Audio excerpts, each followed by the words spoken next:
Top 10 highest rated romance anime of 2025. Romance anime absolutely dominated 25, giving us everything from forbidden love to adorable awkwardness. Today, we're counting down the top 10 highest rated romance anime that had fans crying happy tears. Kicking off with number 10, The Fragrant Flower Blooms with Dignity. This summer's most awaited romance title centers around the animosity between two all-girls and all-boys high schools. And honestly, it's giving major Romeo and Juliet vibes, but make it anime. The forbidden love angle hits different when you've got entire schools acting like they're in some centuries-old feud. The animation is gorgeous, the tension is real, and watching these kids try to navigate romance while their schools are basically at war is both hilarious and heartbreaking. Plus, the way it tackles gender expectations and social pressure feels surprisingly mature. Sure, some episodes drag a bit, but when the chemistry hits, it hits. The flower metaphors might be a little heavy-handed, but come on, we're here for the drama, not subtlety. Sliding to number 9, Honey Lemon Soda. This one's pure sugar with a dash of realistic anxiety, and I'm not mad about it. Our shy protagonist finally gets her glow-up moment, but it's not just about changing her appearance, it's about finding her voice. The male love interest actually respects boundaries, which is unfortunately rare enough to be noteworthy. While My Happy Marriage Season 2 has started creating tough competition, Honey Lemon Soda holds its own with genuine character development. The pacing can feel a bit slow sometimes, especially in the middle episodes, but the payoff is worth it. The art style perfectly captures that soft, dreamy feeling of first love, and the voice acting really sells those awkward teenage moments. It's comfort food anime, and sometimes that's exactly what we need. Landing on number 8, The Apothecary Diaries Season 2. Premiering on January 10th, 2025, continuing Mao Mao's story with political conspiracies and medical mysteries in the inner court. And boy, did it deliver. Mao Mao remains the queen of deadpan sass while solving mysteries and accidentally collecting a harem. The slow burn romance with Jinshi is chef's kiss perfection, even if you want to shake them both sometimes. This season ramps up the political intrigue, which means more life or death stakes for our favorite poison-detecting detective. The animation quality stayed consistently gorgeous, and watching Mao Mao outsmart everyone while being completely oblivious to romantic advances never gets old. Some fans wanted more romance progression, but honestly, the tension is half the fun. Plus, the historical setting feels authentic without being boring. Looking at number 7, The 100 Girlfriends Who Really, Really, Really, Really Love You Season 2. Okay, hear me out. This sounds absolutely unhinged, and it totally is, but it's also weirdly wholesome. Season 2 somehow made the harem concept work by actually developing each relationship meaningfully. The comedy is genuinely funny, instead of relying on tired ecchi tropes, and our protagonist treats all his girlfriends with actual respect. Yes, the premise is ridiculous, but the execution is surprisingly thoughtful. Each episode manages to give multiple characters development time without feeling rushed. The animation keeps up with the chaos, which is honestly impressive.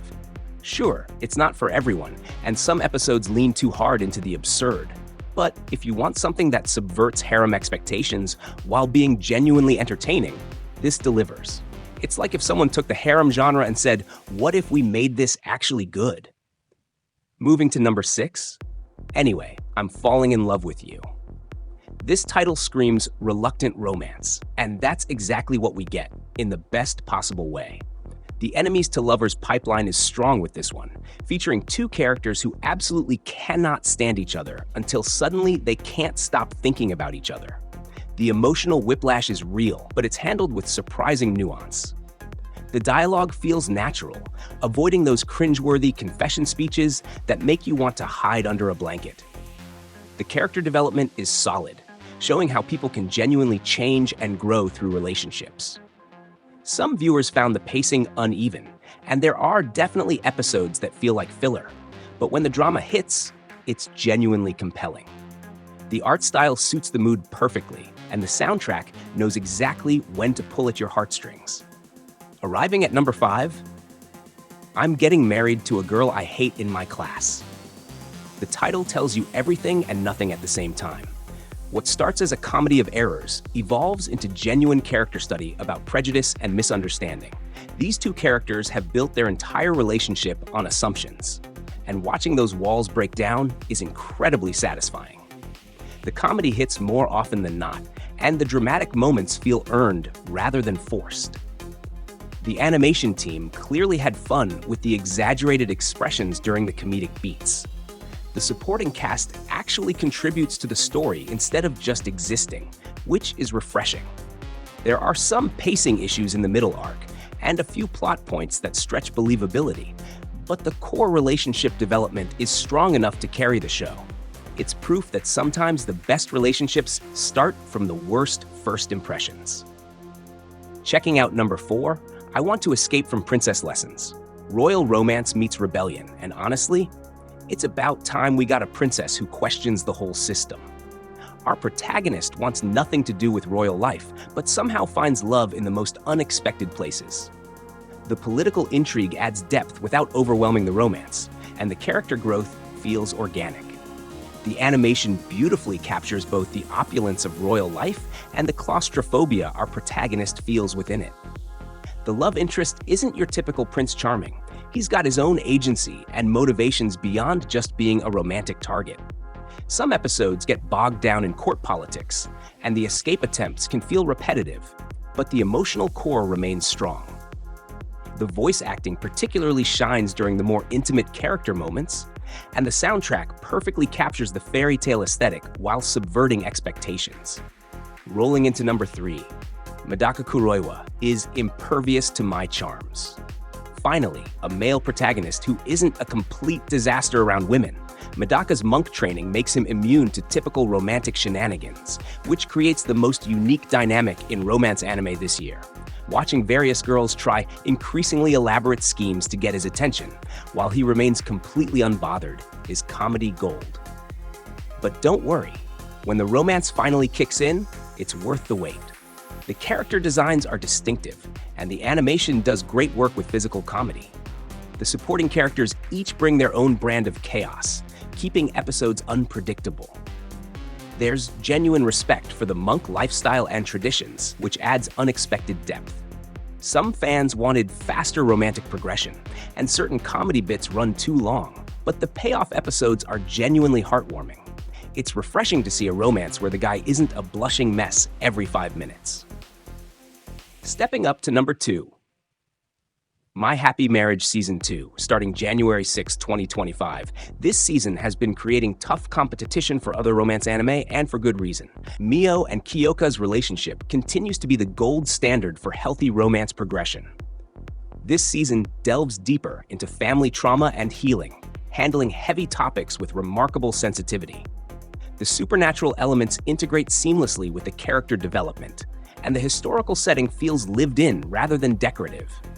The animation quality is consistently stunning, particularly during the more emotional scenes. Despite Netflix's delays causing fan frustration, with episodes 12 and 13 finally arriving almost a month after their original date, the wait proved worthwhile. Every episode builds on previous development without feeling repetitive. The supporting cast gets more depth this season, and the antagonists have believable motivations. It's mature romance done right, proving that healthy relationships can be just as dramatically engaging as toxic ones. And taking the crown at number 1. Can you keep a secret? The title might sound simple, but this anime delivers complexity in the best way.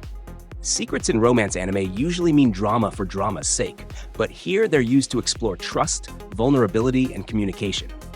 The main couple has genuine chemistry that develops naturally over time, and their conversations feel like real people talking rather than exposition delivery systems. The animation style perfectly captures subtle emotional beats, and the voice acting brings depth to every interaction. What sets this apart is how it handles the inevitable secret revelation. Instead of manufactured drama, we get mature communication and growth. The supporting storylines actually enhance the main plot rather than distracting from it. The soundtrack knows when to be present and when to step back. Sure, some emotional beats might feel a bit manipulative, and there's one subplot that doesn't quite land, but the core relationship is so well developed that everything else fades into background.